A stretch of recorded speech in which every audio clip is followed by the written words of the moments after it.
பட்டியலின மக்கள் மற்றும் பழங்குடி மக்கள் சமூகத்திலே கடைகோடியில் இருக்கின்ற மக்கள். இவர்கள் முன்னேறினால்தான் தமிழ்நாடு முன்னேறும். இவர்கள் இல்லாமல் தமிழ்நாடு முன்னேற்றம் அடைய முடியாது.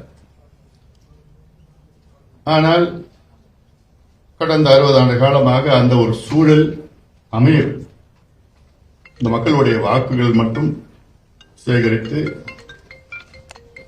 ஒரு வாக்கு வங்கியாக கடந்த காலத்திலே பயன்படுத்தினார்கள் அரசியல் இயக்கங்கள். அவர்களுக்கு உண்மையான வளர்ச்சி வேண்டும், சமூக நீதி வேண்டும். அதற்காகத்தான் நாங்கள் எல்லாம் இங்கே ஒன்றாக வந்திருக்கின்றோம்.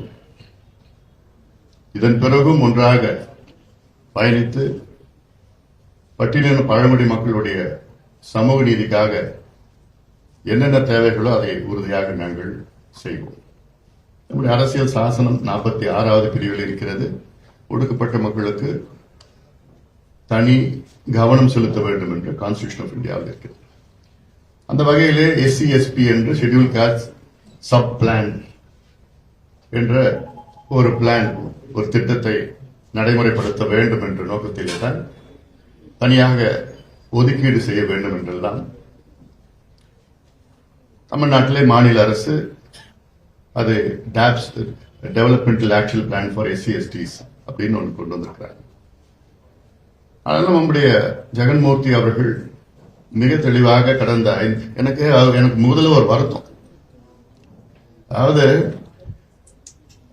ஒடுக்கப்பட்ட மக்களுக்காக ஒரு தலைவராக அவள் இந்த மக்களுக்கு சமுதாயத்திற்கு தொடர்ந்து பாடுபட்டு வந்து கொண்டிருக்கின்ற ஜெகன்மூர்த்தி அவர்கள் இந்த தேர்தலில் வெற்றி பெற முடியவில்லை.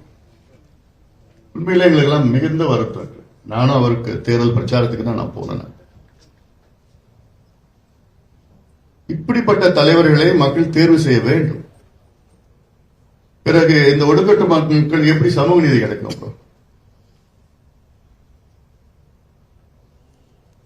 ஏன்னா கடந்த 5 ஆண்டு காலத்தில் நம்முடைய தம்பி வேல்முருகன் அவர்களும் நண்பர் ஈஸ்வரன் அவர்களும் தொடர்ந்து சொல்லினார். கடந்த 5 ஆண்டு காலம் சட்டமன்றத்துக்கு உள்ள மட்டும் இல்லை, வெளியிலேயும்.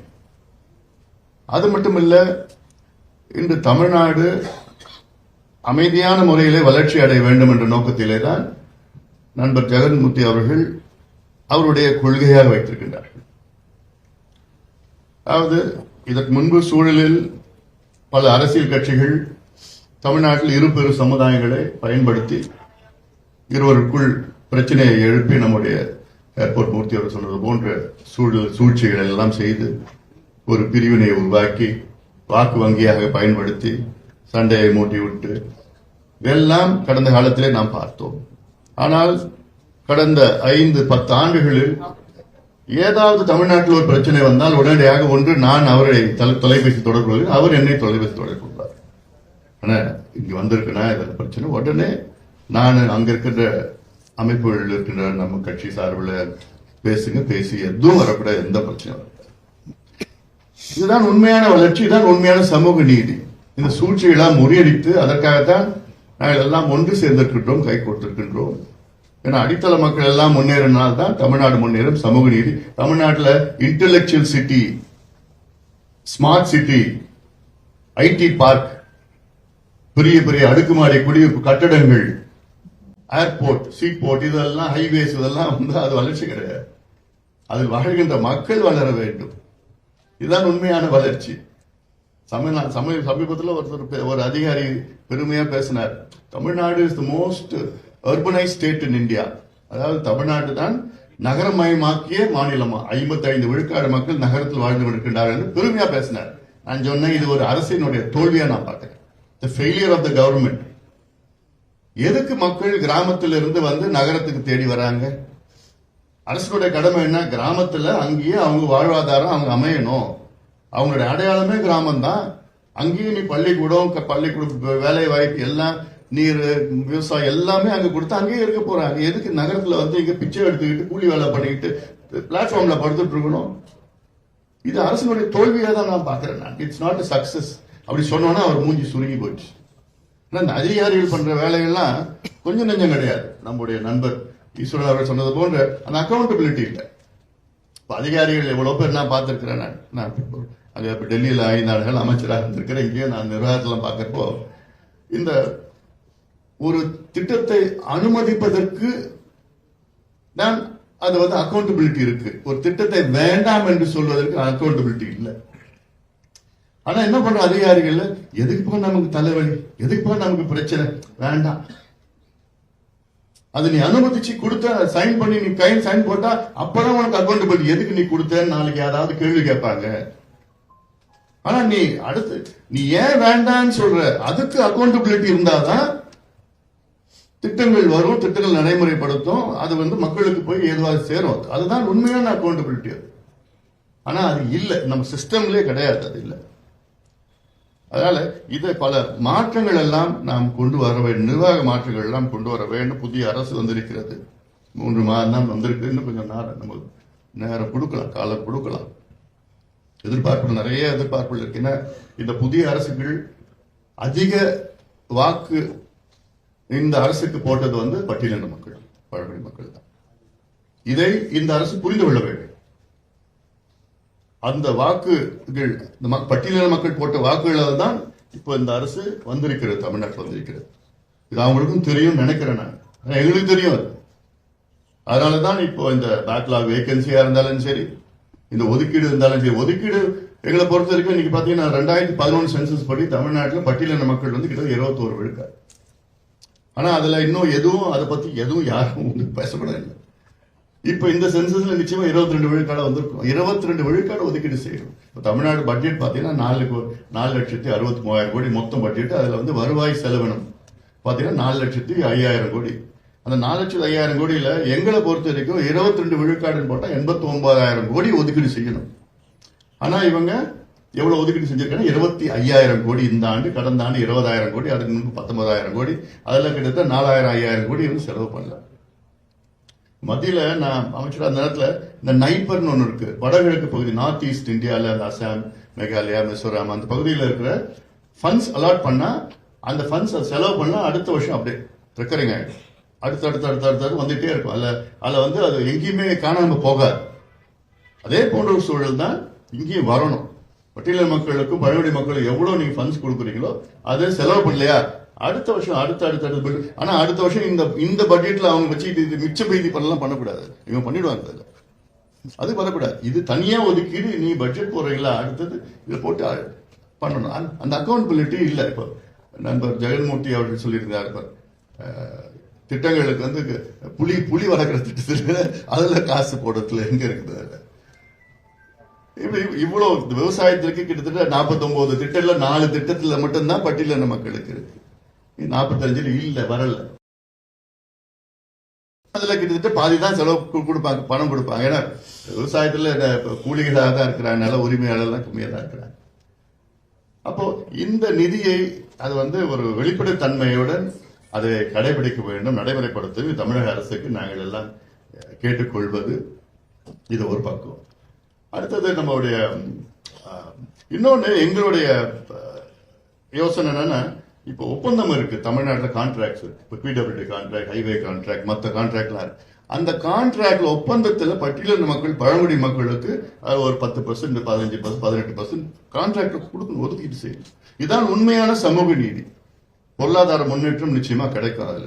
இதெல்லாம் இது ஏதோ எங்க கட்சி கொள்கைகளை நாங்க வச்சிருக்கிறோம். நாங்க பட்ஜெட்ல நாங்க எங்களுடைய, உங்களுக்கு தெரியும், நண்பர் ஈஸ்வரன் சொன்னது போன்ற 24 ஆண்டு காலமாக நிழல் நிதிநிலை அறிக்கை வெளியிட்டு இருக்கோம். 19 ஆண்டு காலமாக நிழல் வேளாண் நிதிநிலை அறிக்கை வெளியிட்டு இருக்கிறோம். அதனால சீக்கிரமா நிழல் இல்லாம நிஜமான ஒரு பட்ஜெட் அறிவிக்கணும். அந்த சூழல் நிச்சயமா வரணும். ஏன்னா எவ்வளவு மக்களுக்கு செய்யணும், மக்களுக்கு இது வந்து செய்யணும்னு ஒரு ஆதங்கம் இருக்கு. இவ்வளவு காலமா நம்ம கடந்து வந்த பாதைகள், கடுமையான பாதைகள், தெரிஞ்சு எல்லாமே தெரிஞ்சு பிரச்சனைகள் என்ன, தீர்வு என்னன்னு நமக்கு தெரிஞ்சு பண்ணிட்டு இருக்கோம். இது பஞ்சமி நிலம்.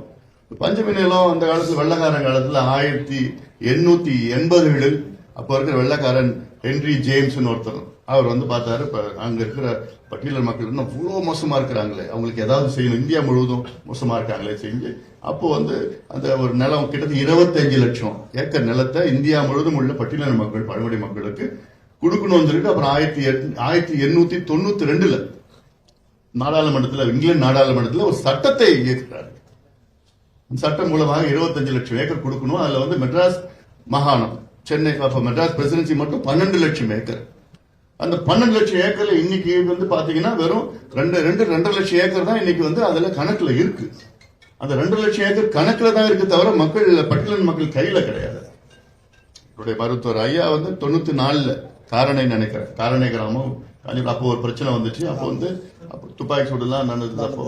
அப்பெல்லாம் நேரடியாக அங்க போய் போராட்டம் எல்லாம் பண்ணி அதெல்லாம் அப்போ இப்போ ஒரு சமூக நீதி கொடுக்கணும் பண்ணணும். அப்புறம் இடையில தான் சொன்னாச்சு இந்த ஆட்சியாளர்கள் எல்லாம் பிரிச்சு சண்டையை மூட்டு சூழ்ச்சி எல்லாம் பண்ணிக்கணும் என்னென்ன பண்ணிட்டாங்க. இப்ப எல்லாமே எல்லாம் ஒன்னா சேர்ந்திருக்கிறோம். ஏன்னா நம்ம ஒன்னா சேர்ந்தா நமக்கு பலம்னா இது யாரும் நம்பிட்டு இருக்கிறோம். நீ நம்பணும், நம்மளே நம்பி நமக்கு எல்லாம் ஒன்னா வரணும்.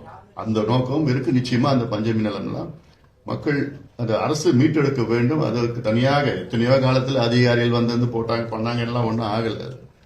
அது மட்டும் இல்ல, இந்த பேக்லாக் வேகன்சி இருக்கு, பின்னடைவு பணியிடங்கள் இருக்கு. அதுல இப்போ அதில் கிட்டத்தட்ட ஒரு 10,500 இருக்கு தமிழ்நாட்டில் இருக்கு. அதுல 8,100 வந்து பட்டியலின மக்கள், அப்புறம் பழங்குடி மக்களுக்கு இருக்கு.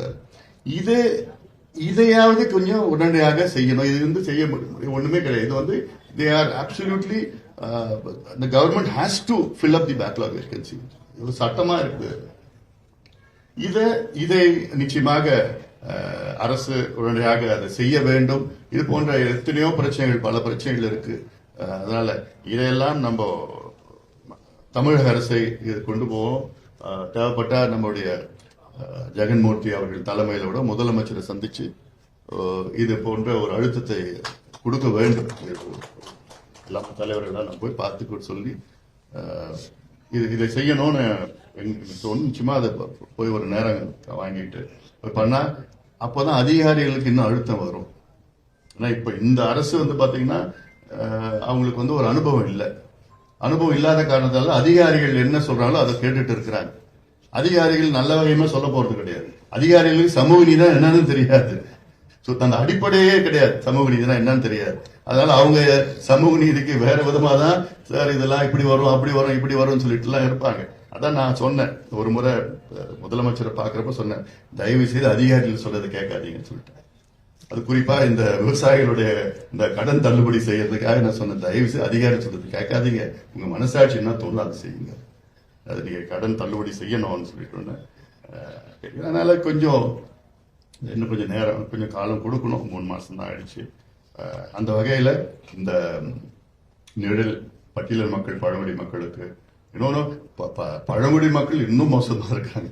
அந்த அவங்களோட கதவு கிட்ட கூட அந்த வளர்ச்சி போல, அந்த தெருவுக்கே போல, அந்த பகுதியிலே போல, ஊருக்கே போல, அப்படி ஒரு சூழல் இருக்கிறாங்க. ஏன்னா நான் தருமபுரியில பார்த்தா சித்தேரி, சிட்லிங்ல, எவ்வளவு வத்தல் மலையில எல்லாம் நாங்க போய் பார்த்தா எவ்வளவு பேர் இருக்காங்க. பழங்குடி மக்கள் நிறைய இருக்கிறாங்க. அவ்வளவு பாவமா இருக்கும். ஒண்ணுமே அவங்களுக்கு அது மாதிரி ஒரு திட்டம் இருக்கிறது கூட தெரியாத ஒரு சூழல் வாழ்ந்துட்டு இருக்காங்க. இதையெல்லாம் நம்ம எடுத்துட்டு போனோம். நம்ம இருக்கின்ற இயக்கங்கள் சார்பில் தலைவர்களாக இது நம்முடைய கடமை, நம்முடைய உணர்வு. அது சமூக நீதி அடிப்படையில் நம்ம எல்லாம் ஒன்று சேர்ந்திருக்கின்றோம். அந்த அடிப்படையில் நாம் முன்னேறுவோம், கடந்து செல்வோம்.